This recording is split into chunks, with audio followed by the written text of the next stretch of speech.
Қайырлы күн достар. Қалдарыңыз қалай? Бүгін сіздерге хит закускалардың түрлері баклажаннан және кабачкиден закуска жасап көрсетемін.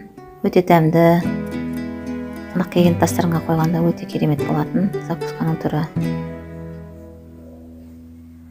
Менің рецептім бойынша жасап көріңіздер. Өте оңай, тез жасалады.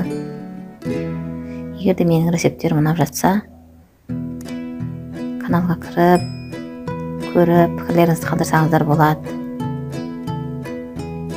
Және де қандай тағамдардың, ойпичкалардың рецептерін көргіңіз келеді, соны жаза кетсеңіздер болады.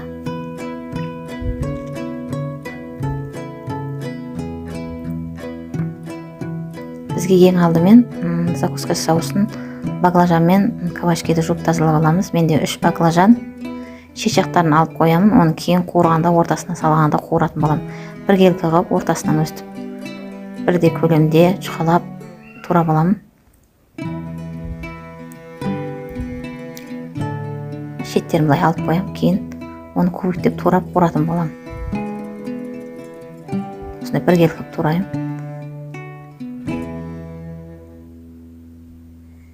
Кабачкиларымызды осындай кольцо қалыңдығы 4 сантиметрдей болатындай қылып турап аламыз. Өйткені оны корзина ретінде ішін ойып алатын боламыз. Ішін ойып алғанымызды тастамаймын, оны турап кубиктеп баклажан бірге қуырам. Осылай ішін астына дейін ойып жібермеу керек, бет жағын осылай ойып алу керек. Кейін қуырылған баклажан мен кабачкидің ортасын, болгарскийді ортасын салуға болады. Турап алған баклажанымызға тұз, бұрыш дәміне қарай және көкөністерге арналған приправа салып, сұйық май құйып,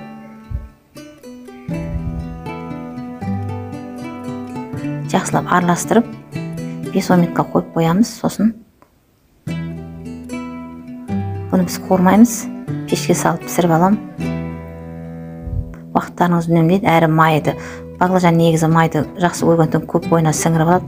Сондықтан да пешке салсаңыздар өте майсыз және дәмді болып піседі. 2 жұмыртқаны жарып, араластырып алып, соған батырамды. 10 минут өткеннен кейін оны ұнға батырам.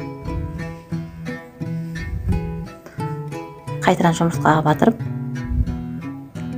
табамызға пергамент қағазын немесе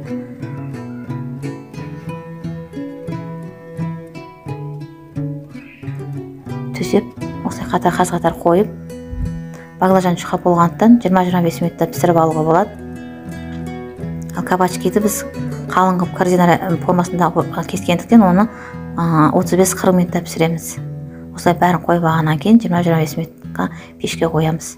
Енді мен кабачкидің ішін ойып алған жерін осылай кубиктеп кесіп,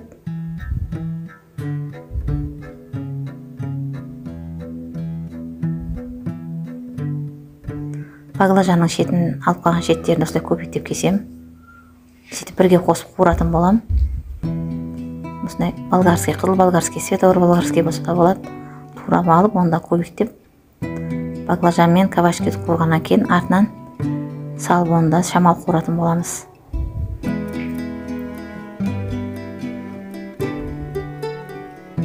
Негізінде болгарский қып-қызыл болса әдемі көрінеді түсі.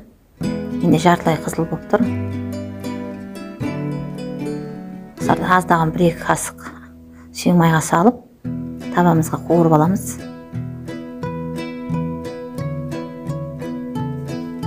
Баяу отта қуырылу керек.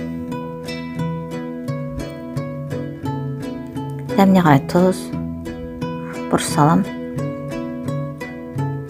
Сөйтіп кабачки мен баклажан қуырылып пісті деген кезде барып, үстіне баклажанды соралған болгарский салатын болам.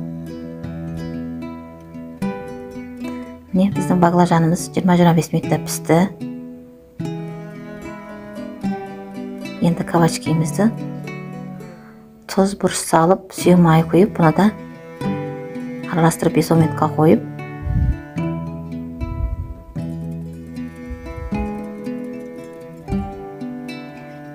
минуттан кейін тура баклажанды қалай жұмыртқаға ұнға мадырдық соқсап, бұны да жұмыртқаға ұнға батырып табамызға қатар қойып пісіріп алатын боламыз. Бұл жерде айырмашылығы баклажанды 20-25 минутта қойсақ, бұны қалыңдау болғандықтан 30-35 минутқа қойып пісіреміз. Неке баклажанымыз бен кабачкамыз пісейін деп қалған кезде табамызды пешке саламыз. Енді осылай.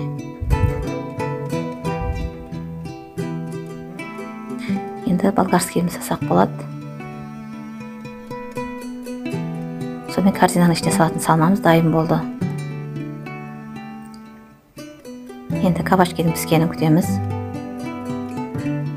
Суытып қоямыз, отты басып өшіріп. Кабачкелеріміз пісті. Саты қып-қызыл боп.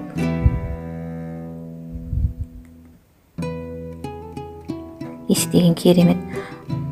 Бұл жерде мен көкөністерге арналған приправа қосқан. Иісі керемет болып тұр. Енді ішіне салатын салманы баклажанның ішіне мен сыр мен жұмыртқаның сарысын алып, сырты теріктің майдасына өткізіп,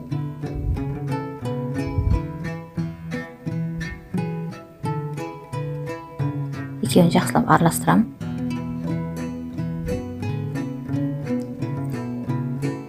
Сөйтіп, азғана укроп салам, сосын майонез салып, біраз қасық араластыратын боламыз. Бұл жерде сіздерге баклажанның ішіне екі түрлі салма салып көрсетейін деп жатырмын. Бірінші жұмыртқа мен сырдан болса, екінші майонездің өзіне азғана укроп салып, араластырып, помидор салып орайтын боламыз.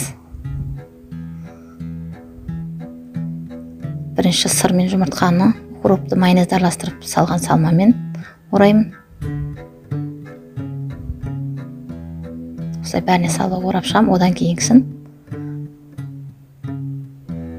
майонезбен укроп салған помидор салып орайтын болам. Сіздер майонезге бір зубчик чеснок қоссаңыздар болады. Менде балдар чеснокты аса жақсы көрмегендіктен чеснок қосқан жоқпын. Неге чеснокпен жақсы болады. Осылай жағып алғаннан кейін помидорымызды қойып орауға болады. Сонда менде баклажаннан екі түрлі салмасы роли болып тұр.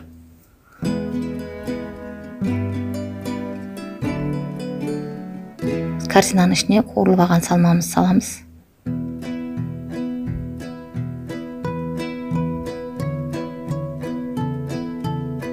Достар, міне осылай екі түрлі закуска дайын болды. Өте жылдам, тез, әрі дәмді, көрінісі де жақсы. Алдын ала жасап, холодильникке салып қойып, қонақ келгенде берсеңіздер де болады. Салқын күйінде де. Достар, менің рецептім бойынша жасап көріңіздер.